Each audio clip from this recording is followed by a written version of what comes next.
أعوذ بالله من الشيطان الرجيم. بسم الله الرحمن الرحيم.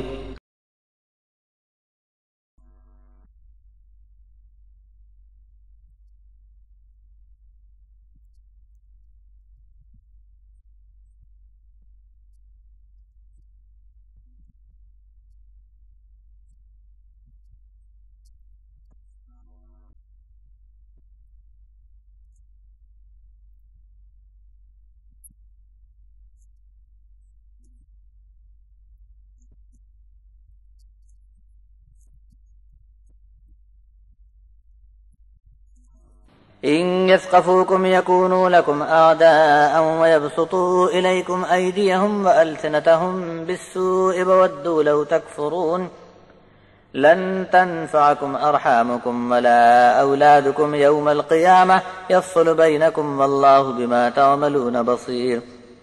قد كانت لكم أسوة حسنة في إبراهيم والذين معه إذ قالوا لقومهم إنا براء منكم ومما تعبدون من دون الله كفرنا بكم وبدا بيننا وبينكم العداوة والبغضاء أبدا حتى تؤمنوا بالله وحده إلا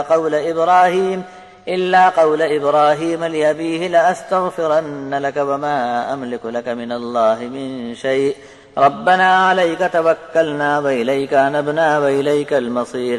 ربنا لا تجعلنا فتنة للذين كفروا واغفر لنا ربنا إنك أنت العزيز الحكيم.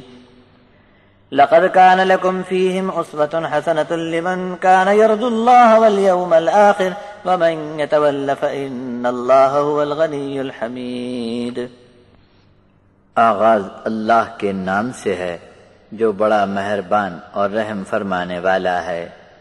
اے ایمان والو، تم میرے دشمنوں کو اور اپنے دشمنوں کو دوست نہ بناؤ۔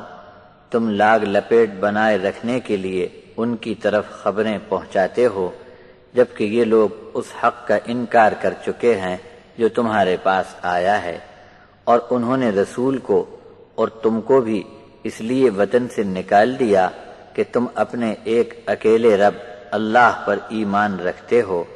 اگر تم میرے راستے میں جہاد کرنے کے لیے وطن چھوڑ کر نکل آئے ہو اور میری رضا حاصل کرنا تمہارا مقصد ہے تو پھر تم ان کی طرف چھپا کر دوستی کیوں جتا رہے ہو؟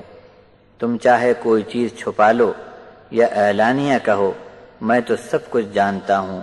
اب آگے اگر تم میں سے کسی نے ایسا کام کیا تو سمجھ لو کہ وہ سیدھی راہ بھول گیا۔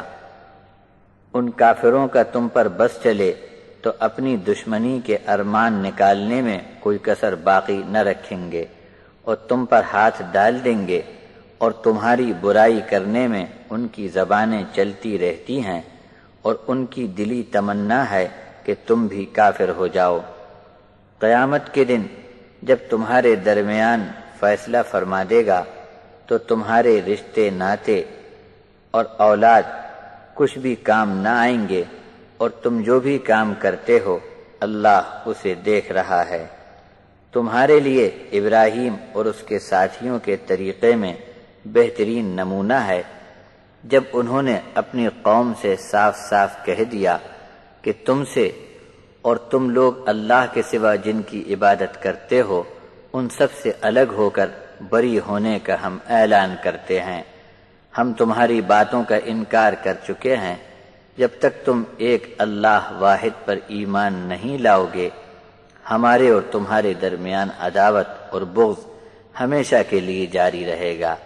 مگر ابراہیم نے اپنے باپ کو ایک قول دیا تھا کہ میں تمہارے لیے اللہ سے مغفرت کی درخواست کروں گا، لیکن اللہ کے حضور تم کو بچا لینے میں مجھے کوئی اختیار نہیں ہے۔ ہمارے رب، ہم نے تجھ پر توکل کیا اور ہم تیری طرف دل کے پورے جھکاؤ سے آتے ہیں اور تیری ہی طرف لوٹ کر ہم کو حاضری دینی ہے۔ اے ہمارے پروردگار، ہم کو کافروں کے فتنے سے بچا لے، اور اے ہمارے رب ہماری مغفرت فرما، بے شک تو ہی بڑا زبردست اور دانشمند حکیم ہے۔ ایمان والو، بے شک تمہارے لیے ان میں ایک اچھا نیک نمونہ موجود ہے، ہر اس شخص کے لیے جو اللہ کی ملاقات اور آخرت کے دن کا امیدوار ہو، اور جو اس طریقے سے پھر گیا تو اللہ کو کچھ پرواہ نہیں، وہ بہت خوبیوں والا ہے۔